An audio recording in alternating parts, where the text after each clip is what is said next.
Hello, everyone. Welcome to the King of Anime podcast. We're doing this a little bit early. It's not 8 p.m. EST or in the middle of the night as recently we would do.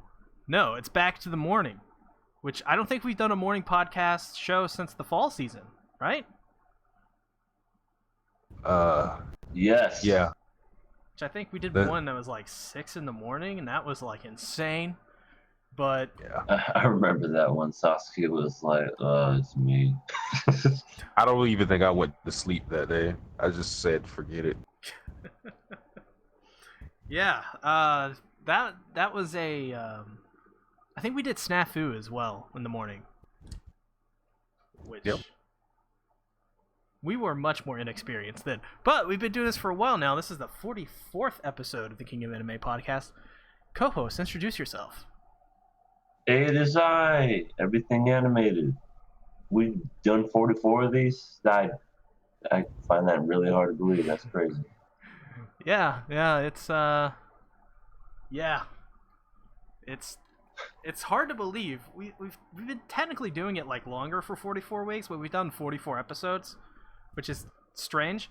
Oh, Yeah. I guess we should also, if you're new to the show, we should say that how the show works is at the beginning of the season we select basically 5 anime, and throughout the season every week we kind of like do like a discussion, like a review thing for each of the episodes, and it's basically like anime FMK where we kill and pass things. If things get 2 or more kills, it can be killed off the show, and if it gets 2 or more passes, it lives on to the next week.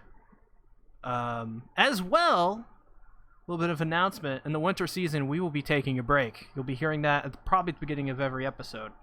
So for the winter 2019 season, there is no King of Anime podcast. We'll come back in spring when all of the great anime are out.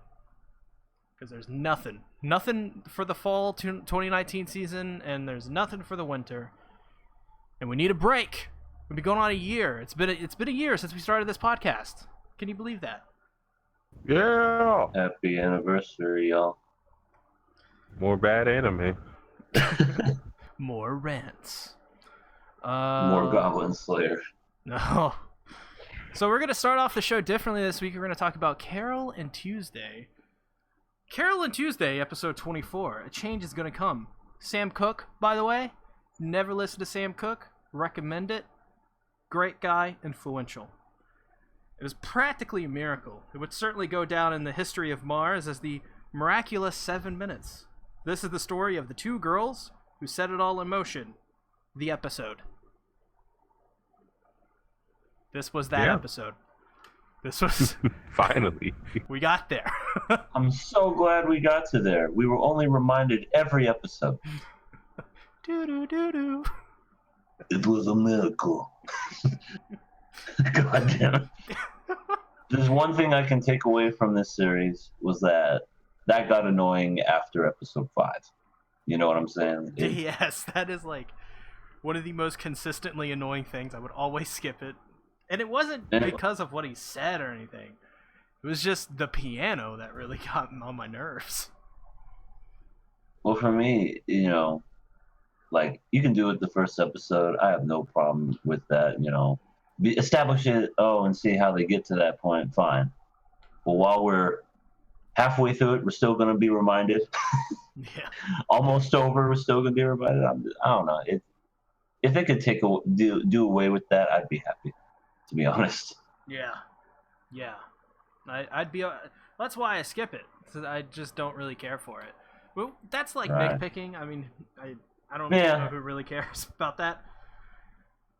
So this is the last episode, and this is where everything gets wrapped up. It wraps up in a pretty, a pretty fitting way. A way that I kind of almost expected it to go. Everybody just kind of like...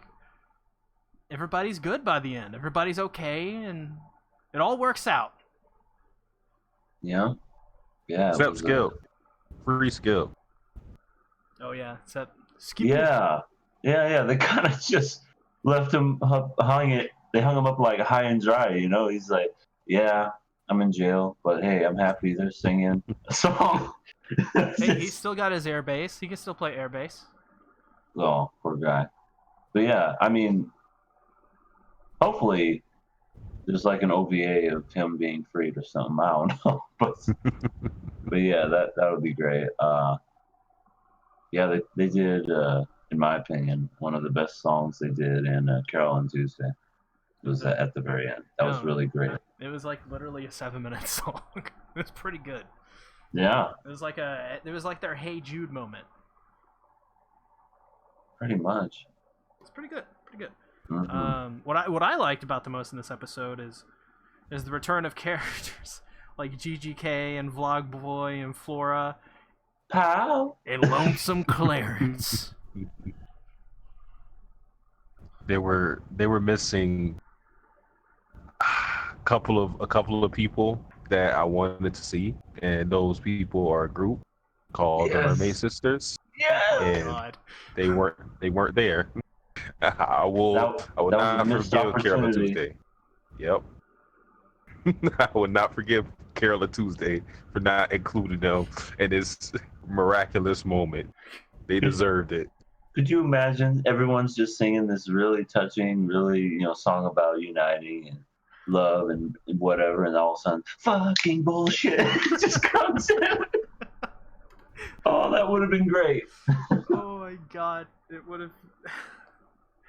That would have been an amazing thing. So yeah, we got a part of this performance. They all like kind of cut in, sing their own line, and then they sang together at the end. It was a really awesome way to end the show. I think probably the best song that they've performed like in the show, like as a performance. Oh yeah. It was just a really great moment. I really enjoyed this. What did you guys think about the performance, and was this a good way to end Carole and Tuesday? Yeah, it was. It was like when I think like before when they were recruiting people to sing the song, I was like, this is going to be like a "We Are the World" type of deal where you have all these great artists come together for one. Like it's like a movement rather than just a collaboration. I thought the song was great. Like it made me tear up because I was like, okay, now I see why we kept getting that intro. I was like, it had credibility because I was like, I can see why this is like a miracle to people in the story. It was a really great song. Yeah. Yeah, I personally, I agree with Saskia. I thought it was a perfect, what you would call the cherry on top. The best way to end the whole series was exactly that. I had no complaints. I mean, other than the convoluted clone story that we never really. I mean, that happened in the last episode, and we're never gonna get like a real brief synopsis about it or whatever. It's fine. Well, they talked about it, the designer baby stuff, in the first couple episodes. Which, by the way, I guess we should switch over to that topic. I mean, what did you guys think about Angela and Tao being designer babies? Which I think is like, that's a thing in Fate Grand Order as well. I think by name, designer babies is in like Fate Grand Order. What? Are they in the same universe? To me, that was I don't know, kind of annoying. Just because we had to explain how these two are connected. They didn't even have to really be connected. And if you're gonna connect them, I don't know. I just felt like that was kind of I don't know, the BS way to do it, in my opinion. But again, that's just a nitpick of me. It's what it is. What it is, I guess. Like, I mean, I don't think it's much of a nitpick. I think it's a valid criticism because I felt the same way. I was like, oh, this is not going to sit right with some people because it just was there. Like, there was no, like, besides that, like, first or second episode where they, like, briefly mentioned it in, like, a passing conversation. It just came out of nowhere. There was no build to it or anything like that. It wasn't like It wasn't something that I don't think anyone theorized because there was no reason to theorize it. I agree. Yeah. It didn't have any relevance to anything that was going on, and the fact that it happened in the last episode, again, it didn't do anything. It didn't really change the relationship of Tao and Angela in any way, shape, or form. Even if he didn't say that to her, and we didn't know that information, everything would stay the same. So I think that's the biggest problem with it. It's kind of like, why did you include it if it doesn't do anything for us? Yeah. I mean, you could have just had it as Tao, like, just cared for Angela. He, you could have just left it at that instead of, oh, the only reason I cared for you is because we're clone babies. Whoa. I don't know. I didn't like that. I think this is like the only true fumble the show's had. Like I think there's been like a lot of like slower, less interesting episodes, but in terms of like things I wish weren't there, I think this is the only one that I think comes to mind. I think the closest thing is I think like episode 4 when they're dressing up as zombies and filming their first music video. I think That was like a filler episode. yeah, that was like a filler episode, but even then it was like we got the great moment of say hoot. So I mean, even that has something in it that's really funny. Yeah, it's just this part that I don't like. Like we could go without this. We could just be like, they could have said they were just, instead of just saying we are designer babies, they could have been like, we're just brother and sister, and then nobody told us. Mm-hmm. There you go. Yeah. It's simpler. It's not as convoluted. I agree. But I guess like as well, there's like a thing of like, there's a little bit of world building to that, because that means people can like make people in this world, which I guess is like a cool thing to know that people can do that in this world. But it's just going back to them. It's still an issue because it just wasn't developed enough, in my opinion. There was no lead up to it. Yeah. And if that's the case, you know how Angela's mom said, "You're not my daughter. I'm not your mom." Was she the one that created her? And if that's the case, technically she would be your mom. She didn't create you the biological way, but she still created you in a sort. you know?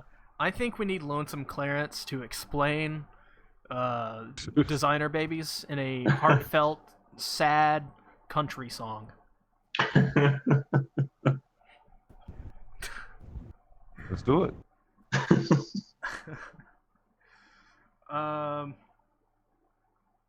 God, is there anything else? I mean, this episode was kind of light because it was a bunch of wrapping up. Yeah. Tuesday's mom is dropping out of the race. Oh yeah. Yeah. Yeah. I was going to bring that up. There's the political stuff, which I felt like was the weakest aspect of the series by far, because I mean, it does tie in because I get it, because the music is the freedom, and that's kind of why they made the song in the first place. It's like the political stuff was the factor in the last song we got, but I never felt like we had enough world building to get invested in any of the world in the political stuff, because we keep hearing about these policies with the immigrants from Earth, but we don't know anything about Earth other than it's like a wasteland basically. That's basically all we know.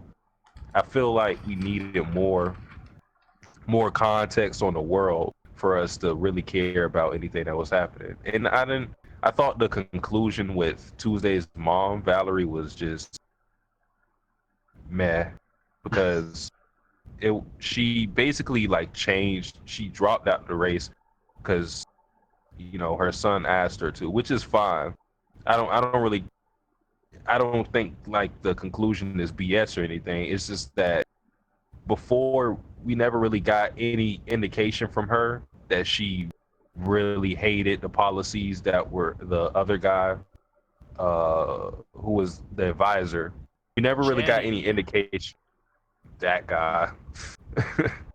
We never got any indication that like she just disagreed with him, but still went on reluctantly. It was just we would just pan to like shots of her face, and she just had the same face every time. So I, yeah, Ah, it was weird just seeing her turn around and say, "No, I'm putting my foot down. I disagree. You're fired," and I'm yeah, dropping out of the race. yeah, I agree with that too. Like I thought I thought just by how she acted throughout the whole show, she was cold hearted and didn't give a shit. And then all of a sudden, well, I care now. Well, you didn't really show us that you cared. Like maybe if it was like behind scenes, you saw her like going, I can't keep putting on this facade. Why do I have to keep doing this? Maybe I'd be like, okay, I get it. But yeah, I agree with you. She looked exactly the same in every aspect.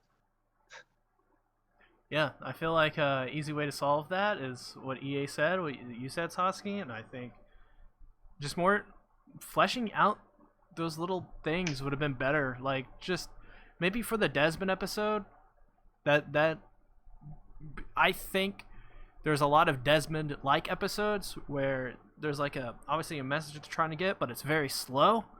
It's like we're just gonna make this whole episode about this guy named Desmond, and the Desmond episode was great, but could have used some of that time maybe to further flesh out that character of Veronica was her name, Tuesday's mom. The political stuff you could have, I don't know, started from episode 1 or 2 even, and it just tried a little more to flesh that stuff out. That's really my only complaints about the flaws of this show. It just needed more time for some of the stuff they were trying to do in the little arcs. And I'm glad they tried, but they just need a little bit more time to make it a little bit more cohesive, a little bit more I don't know, to have it make a little bit more sense as to why it's even in the show to begin with. Yeah, I agree. Like if you're I gonna try to mean, make a message, I mean, at least work on the part that you're trying to establish. You know what I'm saying? I think, but I think that's like a Shinichiro Watanabe special, because that's the case with a lot of his shows where they have these episodic like because I think a lot of these episodes in Carole and Tuesday alone are good. There's no there's no real episode where I'm just like, oh, this shit is bad. It's it's it's cool, but there is a overarching plot that I feel like with the political stuff, we didn't really get that into the second half of Carole and Tuesday. That wasn't really present. And I think that's where the episodic episodes hurt because a lot of it didn't really play into what we got in the end. You know, like I said, that happens in a lot, like it happens in Cowboy Bebop. There's some episodic episodes where you're like, wait, what does this have to do with anything? And same thing with Samurai Champloo. There was one episode they were playing baseball that tells you all you need to know. Against the British guys. Ooh, who was Yeah. he? Um. Okay. So there's a bunch of little moments in this episode that were like really great for characters. For example, Angela, she's like recovering from ODing and just obviously being in a bad state, and she's recovered physically enough, so she's gonna go to sing the song with Carole and Tuesday because they came by, and she's taking her life into her own hands, so to speak. And there's this great moment where Angela says that she figured out why she hated Carole and Tuesday so much, and that was because they reminded her of how fun it used to be to sing as a kid. Mhm.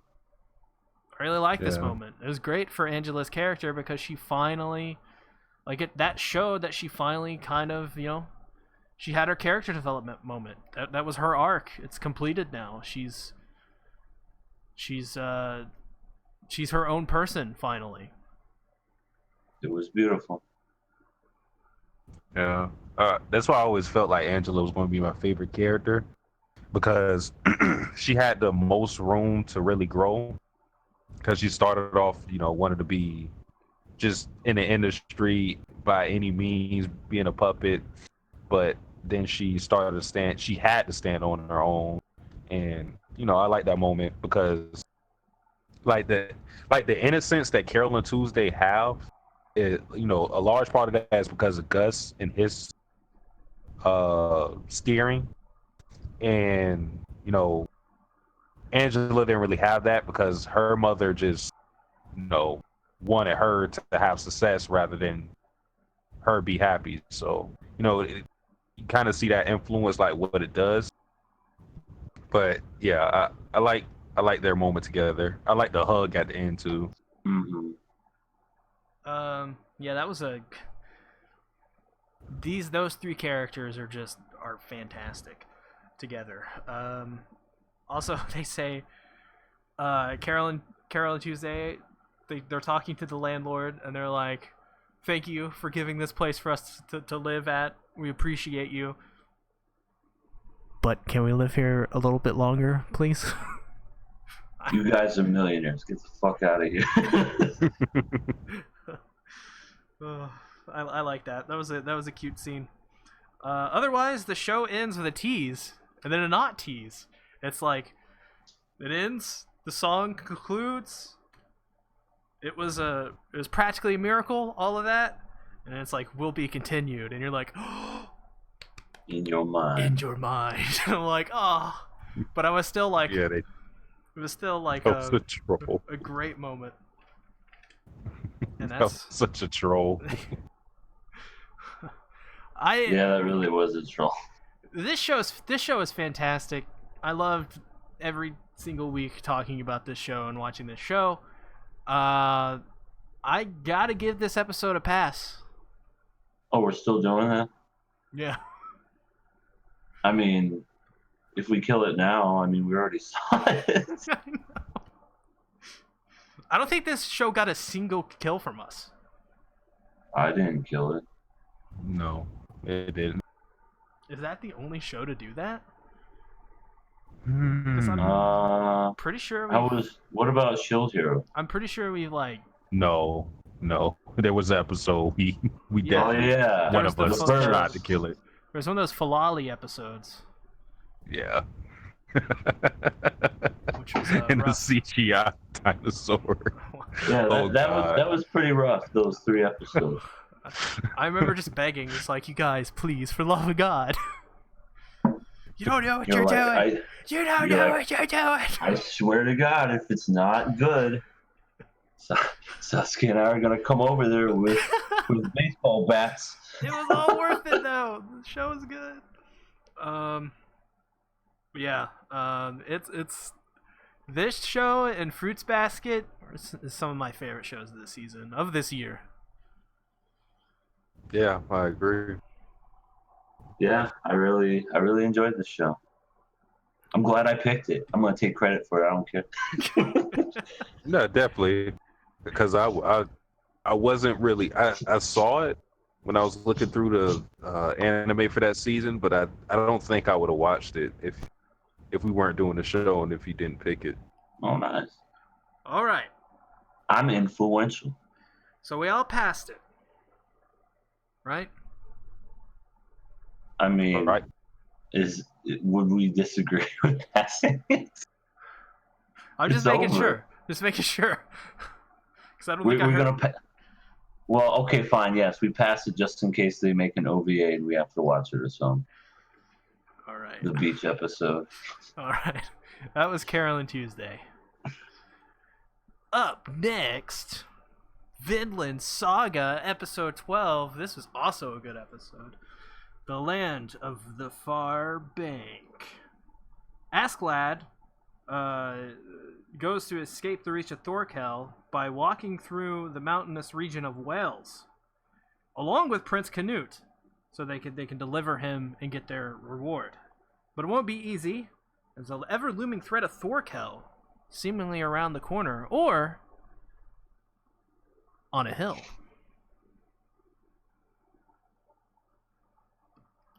Yes. That did happen. uh, this was a great episode. I watched these 2 episodes yesterday, 11 and 12, and I really liked 11, and I was like, oh man, 11 was great because 11 starts with that like he's like playing with that leaf or whatever. Episode 12, oh man, this episode, like there was no like I don't know, some like amazing action or anything like that. Was there? Or I may be getting confused here. Was 11 the one where they all in the woods and they pour the oil? Okay. Yeah, that was 11. This one was more set up to what the next episode's going to be, which is fine. You need those breaks in between. This was a highly entertaining setup episode. I really enjoyed this. What did you guys think about this episode? I thought it was really good too. It was you know, I don't really have any complaints about this whole show as a whole. We got to see the ear. He really lives up to the name with his giant ears. I don't know. We kind of got to see how they kind of have doubt for the prince. You know, how they're kind of like, this guy's too pretty to be a prince, you know. And then one dude even mistook Thorfinn as the prince. He's like, you look like a warrior. He's like, oh, that's actually him. And he's like, what? Yeah, the girlish looking boy over there. That's the prince. That's the prince. He just double take like, excuse me, what? That is not. That's a princess if I've ever seen one. You know, it's funny. I actually kind of like the prince character just for how like he's kind of like an oddball character in the cast with all these Vikings and stuff like that. He's like this refined, kind of pompous, very shy at the same time kind of character. Like he sees the bird and he's like, catch that bird. He's like, what? No. Like, we're in the middle of what does that even mean? Catch that bird. Does he want to? I like how they completely ignored that request. Like Ragnar was like, no, just no. It was great. It was a great moment. And yeah, with the whole thing of like, that's the prince, and the guy from Wales that's helping them, so that they don't like they can set up like a political thing between the two. He's like, I don't want to speak to you. I want to speak to the prince, and the prince is just like looking off, doesn't like want to make eye contact. Yeah, he's an interesting character. He's very much a kid. I mean, no, that's right. They said he was like the same age as Thorfinn or something. Yeah. Yeah. So he's just a little kid. Probably never fought a freaking battle in his life. Never killed nobody. It's so funny to see the clashing dynamics between someone who's probably never even lifted a sword in his life, and then Thorfinn, who was like 5 years old and killed his first man, and like literally just killed his way to how old he is now. He's killed dozens, if not thousands, of men. Yeah, seemingly with ease for some of them. Probably a majority of them.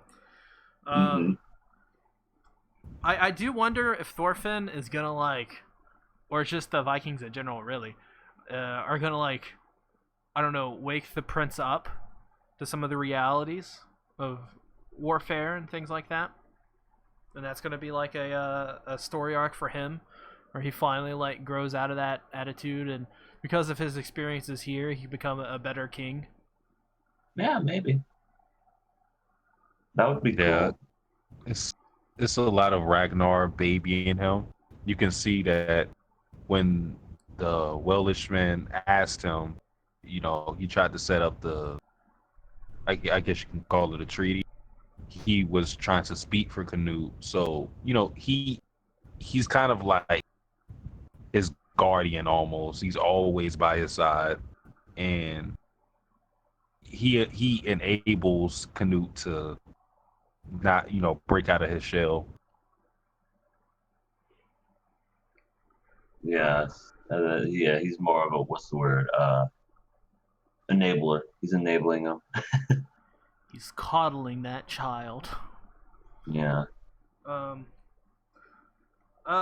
basically, they're kind of like spotted by Thorkel's men, and so they have to like basically rush so they don't get caught by Thorkel. Which I find that whole subplot of being followed by Thorkel super interesting, because it just shows that like Thorkel is like really, he's kind of like monstrous. He's the ever looming threat right now, and he plays so well into that role, because you look at him and he looks like this gentle kind of guy almost, with his attitude and the way he acts. He's kind of like playful, but really he's a monster.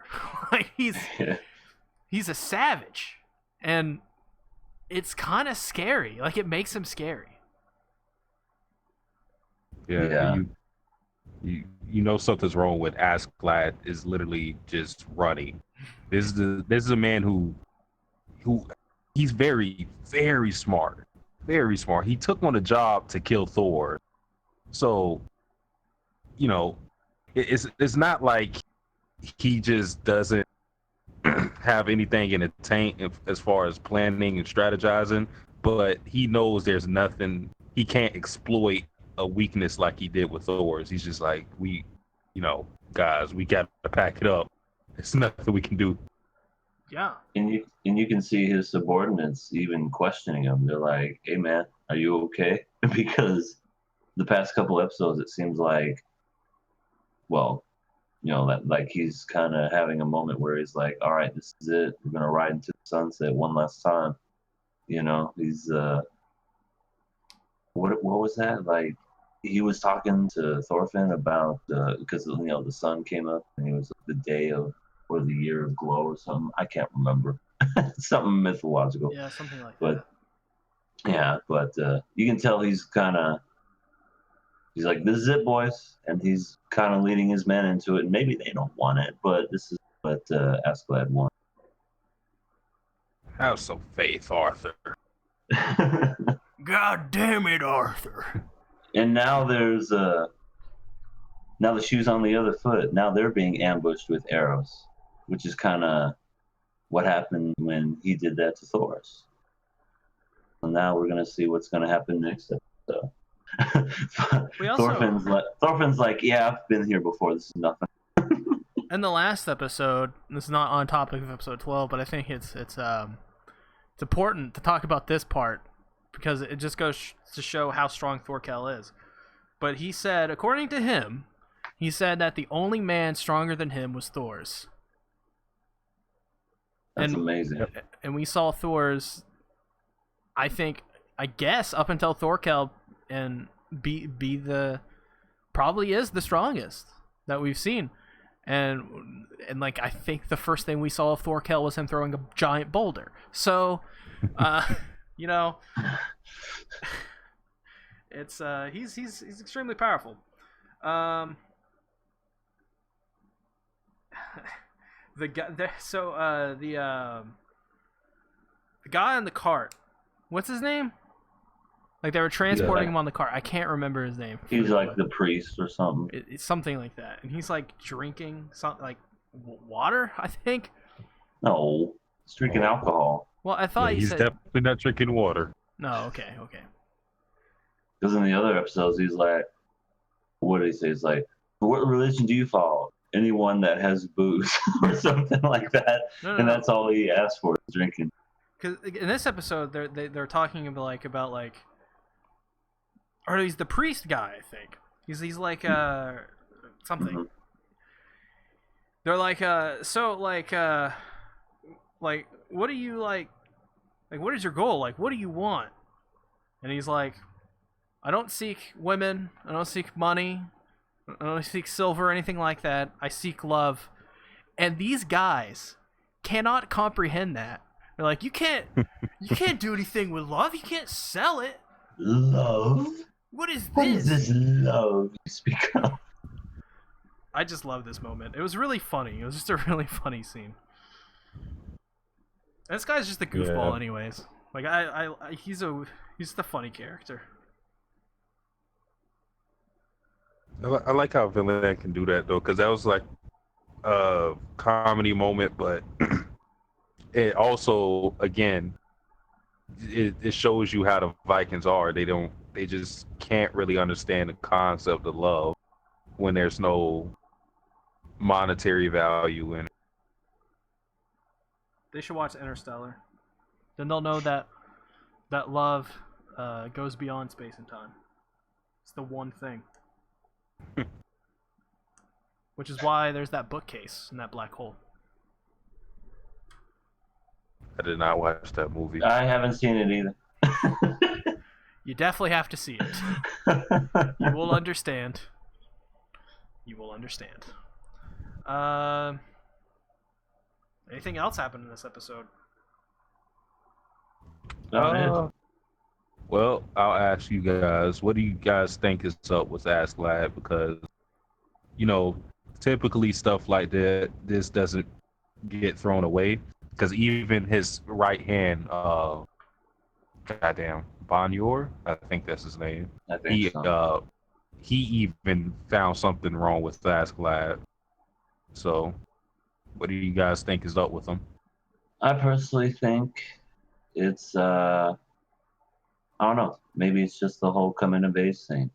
You know, maybe this guy never found love. Maybe he's never had a successor. Maybe he's never had a son or anyone to carry on his heritage. So now he's going to be the last of his kind, and you know, now he's going out into the sunset, and that scares him, knowing that he's at the end of his rope.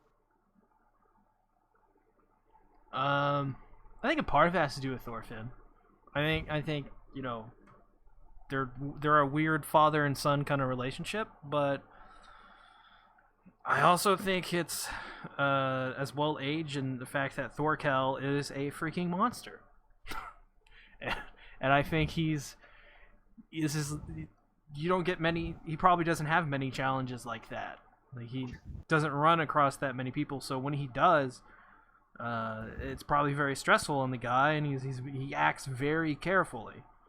And I think this is him playing it carefully, playing it smart.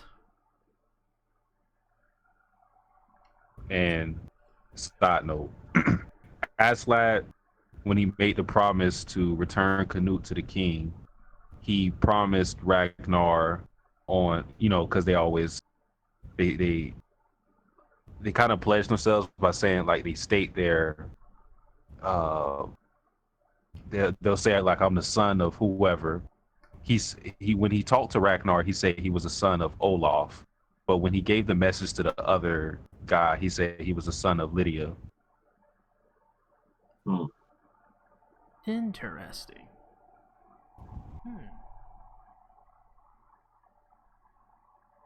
That's all.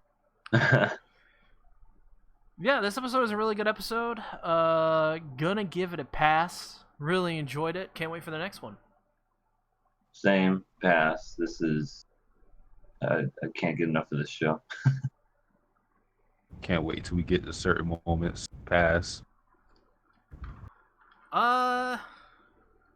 So yeah, before we head on into Monica Magica and the Nakama Club, it's important to say once again, next season, not the fall 2019 season. We're in the fall 2019 season. Which, by the way, this is the last episode of the summer 2019 season episode, which is why there's no new anime this week. Next week is the awards show. We'll be doing that. That'll be fun. And then after that, we'll be moving on to fall, covering new shows. And then the winter season, winter 2019, or 2020, sorry, winter 2020. We will not be doing King of Anime for that whole season. We'll be taking a break because there's not a lot of shows that we want to watch that season, and we're already struggling just to find shows for this fall 2019 season. So we decided after a year, let's take 3 months off. It'll be fun. I'm sure we'll see more of EA and Satsuki around somewhere on these channels, and of course you can follow them on their channels until we come back. Other than that, I guess let's get into the shout-outs. which I am going to remove the chat for a moment because the chat bubbles haven't gone away for some reason. EA, where can they find you? Well, they can find me on my YouTube channel. I'm actually going to have a video coming out today, which, I'm not as steady as I could be, but you know what? I do it whenever I feel like it. I think that's only fair. I got 212 subs now. So thank you all for joining. Thank you all for joining my channel. Sticking with me throughout all these years. It's hard to believe I've gotten this far. I know that's not even close to others, but you know what? It's a damn accomplishment to me. So, yeah, you can follow me there. Twitter, Twitter's a cesspool anymore. I swear to God. Ridiculous. I agree. Sasuke can agree to that. But yeah, that's where you can follow me. Satsuki the Savage, where can they find you? You can find me on YouTube. I got some things planned. I won't go into details, but you can also find me avoid the sunlight because, man, whew, I am just not. This is not my time. I am way too nocturnal for this hour, for these hours. The light. You can find me where you can find me, which is on these things that you can see right there. I highly suggest you check all those things out if you can. Let's talk about What was that? Nakama. Oh, damn it. It's doing the thing again. Alright, Nakama Club. God, the chat bubbles won't go away! Yes! Nakama Club. Monica Magica. It's been a bit since we talked about Monica Magica, but this episode was really good. Do you guys agree? I agree. All right, cool. Okay. It was definitely interesting, to say the least. Like, everything's starting to churn the wheels and, like, get towards the end. Because now we're on episode 8 now, right? 7. Whoops. I watched 8. Oops. Well, I thought we were supposed to watch 8 because we watched 7 last week. No, we watched 6 last week. Wait, what? Oh no, I'm off. Oh no! Oh no! Remind me what 7 was again. It's Kyubei or Sayaka and Kyoko go to a church. Oh, okay. We learn about Kyoko's backstory. I am ahead. Shit. Well, Monica Magica episode 7. Can you face your true feelings? Hitomi is in love with Kyosuke, prompting Sayaka to fucking lose it. I mean, it's a array of different things. It's the fact that she's now starting to regret her wish. It's also the fact that the bodies that they have, she feels very insecure about that. That's the reason why she doesn't really even approach Kyosuke, is because she doesn't feel human anymore. So it's a lot of different things going on with her, and you can start to see she's going in a downward spiral right now. Yeah, this is she as Angry Joe would say on the Angry Joe show, she done fucked up. This is true. She should not have wished for Kyosuke to get better, because it should have just played out the way it was supposed to play out. Don't change someone's fate. Don't waste your wish on that, because look what happened. Sayaka lost it. She turned full yandere in the span of what, 5 minutes? 3 minutes? Yeah. Is this the episode where Kyoko tells her backstory? Yes.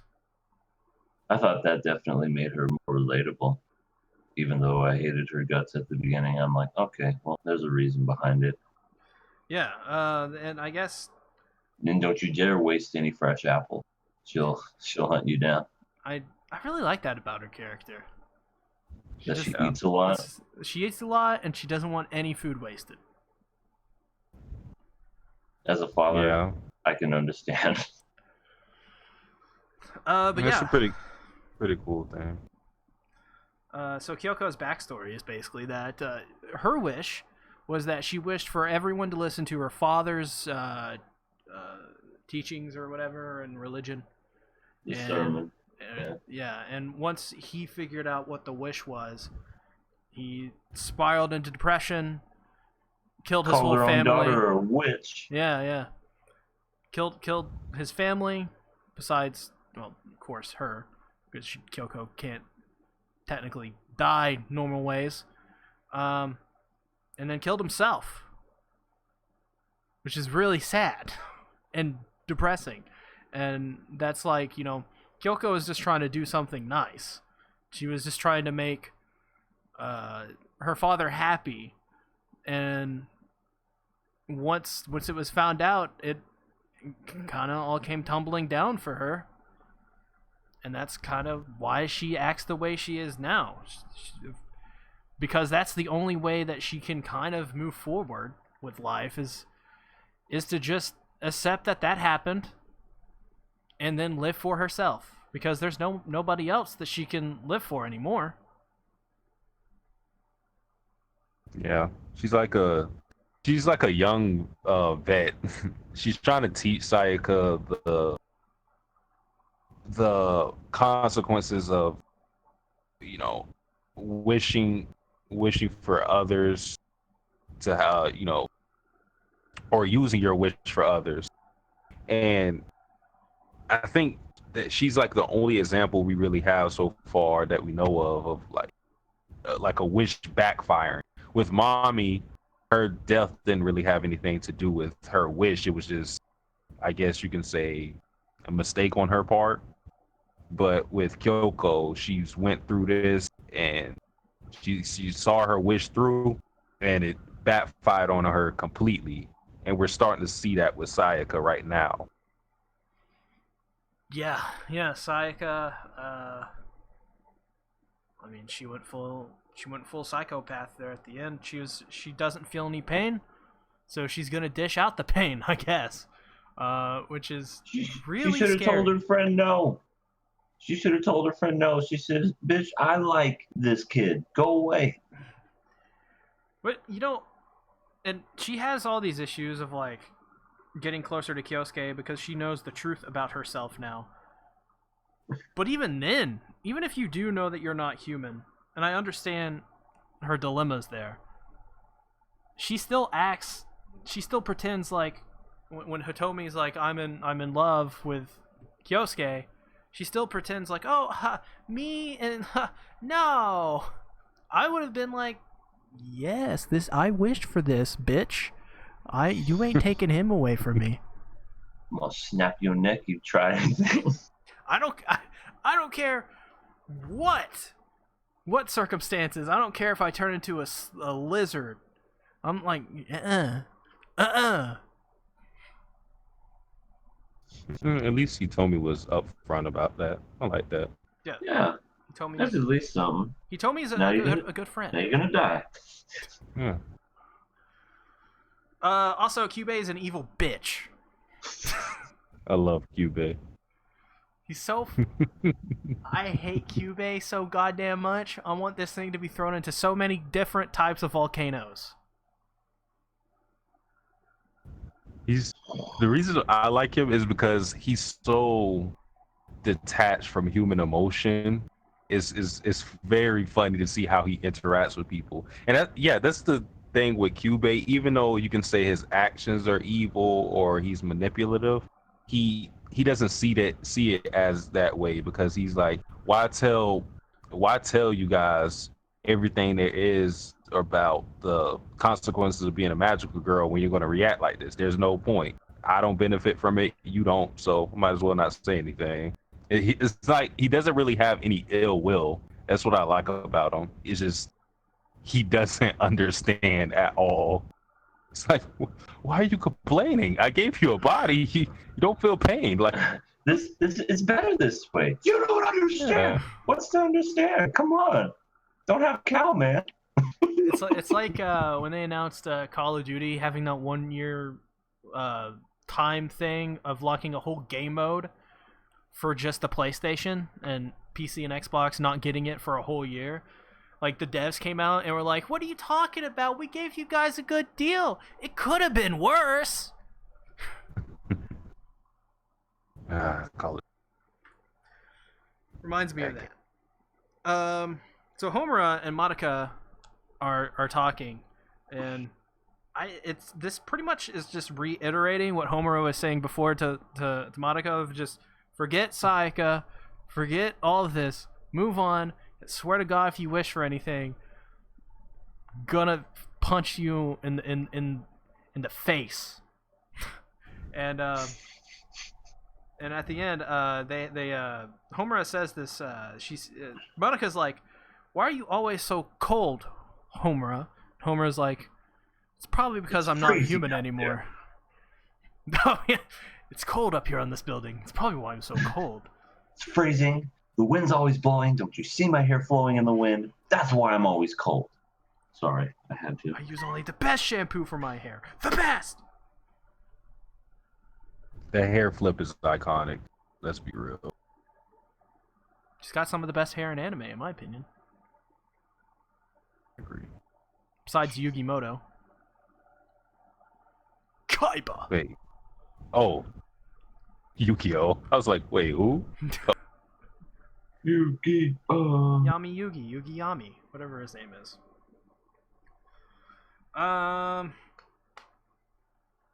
Yeah, what'd you guys think about this Homer and Madoka scene? I guess you could kind of parallel it a little to the Cube thing, because Homura knew about it too, but she didn't say anything to anybody. Because of course, like, she has her own agenda, and giving everybody information about certain things are gonna hurt, or at least they feel, so they just choose not to say anything. So in the same way, you can say Homura is kind of detached from her human side a little bit, even though she's doing it mainly because she wants to protect Madoka. Cube is doing it because he's in the magical girl business. Showbiz, baby. I'm in the magical girl business. Hey, I got this color. I got this red, yellow, blue. Take your pick. Literally. I got purple. I'm maybe gonna get pink later. Come on. I thought that was cool as far as the art direction is concerned. How at the end where you see Sayaka going crazy and shit, all you do is see their silhouettes and then just their outlines of their color.